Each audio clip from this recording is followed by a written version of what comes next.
दोस्तों क्या आपको पता है फैक्ट्री में नकली नारियल तेल बनाने के लिए उसमें कौन से जानवर का यूरिन मिलाया जाता है? आखिर फैक्ट्री में नारियल तेल बनता कैसे है? आप लोग नारियल तेल का इस्तेमाल तो जरूर करते होंगे।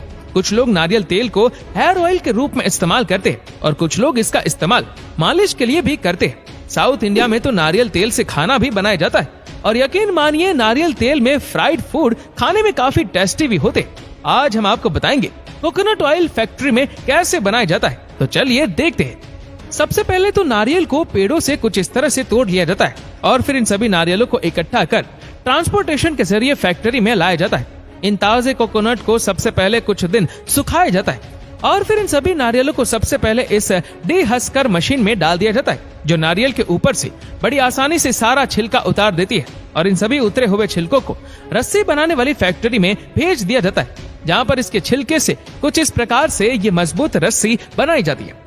अब यहाँ सबसे पहले नारियल में छेद करके उसका सारा पानी निकाल दिया जाता है, जिसे प्रोसेसर के पैकेट में पैक कर दिया जाता है और बाजार में इसे कोकोनट वाटर के नाम से बेचा जाता है। तो यहाँ पर अगले स्टेप में नारियल के ऊपरी कठोर परत को अलग कर दिया जाता है, जो काम केवल experienced workers coconut dazzling machine के द्वारा ही करते हैं और इस नारियल के ऊपर से इसके कठोर परत को बड़ी ही आसानी से अलग कर देते हैं और कुछ इस तरह से बिल्कुल गोल बिना किसी छिलके वाला नारियल तैयार कर लिया जाता है।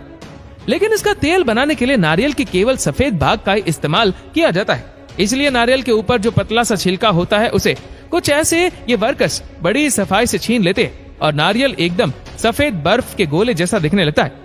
अब नेक्स्ट स्टेप में इस नारियल के छोटे छोटे टुकड़े करे जाते हैं और उसे 3 बार अलग अलग यूनिट्स में धोया जाता है ताकि उसमें कोई भी गंदगी ना रह जाए। अब इन सभी पीसेस को बड़े से ग्राइंडर मशीन में डालकर उसको पीस लिया जाता है, जिससे नारियल का गीला पाउडर तैयार हो जाता है। फिर इन सभी को एक कंप्रेसर मशीन में डाला जाएगा, जिससे नारियल का सारा दूध निकल जाता है और फिर इस दूध को पेस्चराइज्ड करके इससे प्योर नारियल तेल को निकाल लिया जाता है। अब बारी आती है इस शुद्ध कोकोनट ऑयल को पैक करने की। अब फाइनल टेस्टिंग के बाद इस ऑटोमेटेड मशीन के जरिए इन डब्बों में तेल को पैक किया जाता है और कुछ ऐसे तैयार हो जाता है नारियल तेल,